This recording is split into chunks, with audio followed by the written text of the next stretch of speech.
প্রথমেই আমি তোমাদের থেকে ক্ষমা চেয়ে নিচ্ছি এত দেরিতে তোমাদের রিকোয়েস্ট রাখার জন্য।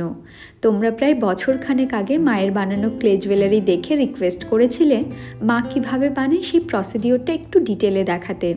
আসলে প্রসিডিওরটা একটু লেন্দি, আর আমি তো বাইরে থাকি, ছুটিতে যখন অল্প কদিনের জন্য বাড়িতে যাই তখন বিভিন্ন কাজে এত ব্যস্ত থাকি যে ভিডিওটা করতে একটু সময় লেগে গেল। আমার মা তার কাটা থেকে শুরু করে সুতো গাঁথা সবটাই নিজের হাতে করে। ক্লে জুয়েলারি বানানোর জন্য মূলত এঁটেল মাটি প্রয়োজন এবং এটাকে ভালো করে আগে মেখে নিতে হবে, দেন ডিজাইরেবল শেপে কেটে নিতে হবে। এই শেপ অ্যান্ড ডিজাইনের জন্য মাকে দেখেছি ঘরের ফেলে দেওয়া জিনিসগুলো ইউজ করতে, যেমন পেনের শীষ, ঢাকনা, ঠাকুরের পুরনো গ্লাস এটসেট্রা। ডিজাইনগুলো করে আগে ঘরের নর্মাল টেম্পারেচারে ড্রাই করে নিতে হবে কিছুদিন, দেন ড্রাই হয়ে গেলে রোদে শুকোতে হবে আরও 2 দিন।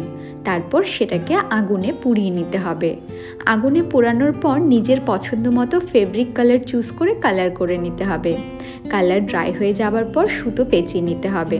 আমি পুরো প্রসিডিওরটা ভিডিওতে দেখালাম। তোমরা যারা দেখতে চেয়েছিলে তারা আশা করি একটু আইডিয়া পেয়ে গেছো কিভাবে বানাতে হবে। আর থ্যাংক ইউ মা, এত লেন্দি প্রসিডিওরটা সবাইকে এত ধৈর্য নিয়ে দেখানোর জন্য।